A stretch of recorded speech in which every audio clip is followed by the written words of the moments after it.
Welcome to the Dadlife podcast. Love languages. Do you know what your love language is?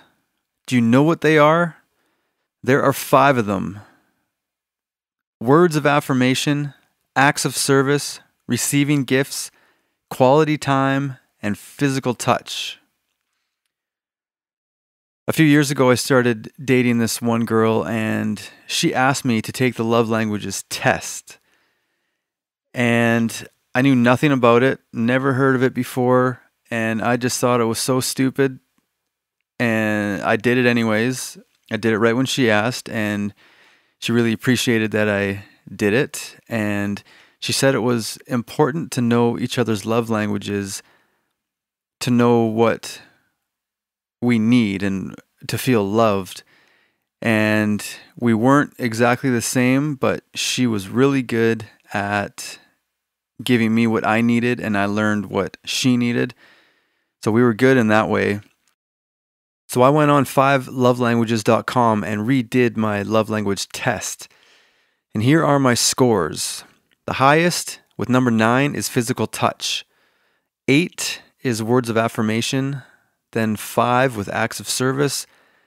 Tied at 5, receiving gifts. And then the lowest one is 3 with quality time. I know I'm physical touch. I really learned that in my last relationship, where she was completely opposite. And I felt like I wasn't even liked a lot of the time. I'd have to physically grab her arms and put them around me for hugs. And yeah, it was hard to handle sometimes. So physical touch, it says here, a person whose primary language is physical touch is, not surprisingly, very touchy. Hugs, pats on the back, and thoughtful touches on the arm, they can all be ways to show excitement, concern, care, and love. Physical presence and accessibility are crucial, while neglect or abuse can be unforgivable and destructive. Appropriate and timely touches communicate warmth, safety, and love to you. That is exactly what I need. If I'm like sitting on a couch watching a show with my partner, I like to hold hands, I like to cuddle, put my hand on their arm, or, if they put their hand on my arm, that makes me feel loved. Giving me that attention. And it's so weird when you don't get it and you're constantly like craving it from the person that you want to be getting it from. I would try to bring it up, but I think it's hard for somebody to understand when they are literally the complete opposite. Like that is the last thing on their list. I didn't realize words of affirmation was so high. And it says, actions don't always speak louder than words. If this is your love language, unsolicited compliments mean the world to you. Hearing the words, I love you, are important. Hearing the reasons behind that love sends your spirit skyward. Insults can leave you shattered and are not easily forgotten. You thrive on hearing kind and encouraging words that build you up. Yes, I need that too. I need all of them, but those are my 2 highest ones.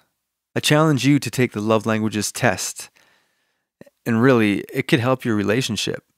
It's funny how something that I thought was so dumb to begin with can be so important to me now that I understand it. There's also a couples quiz, a children's quiz, and a teens quiz, along with the singles quiz, which is the one that I did. And I see now on their site that they have an apology language profile for adults.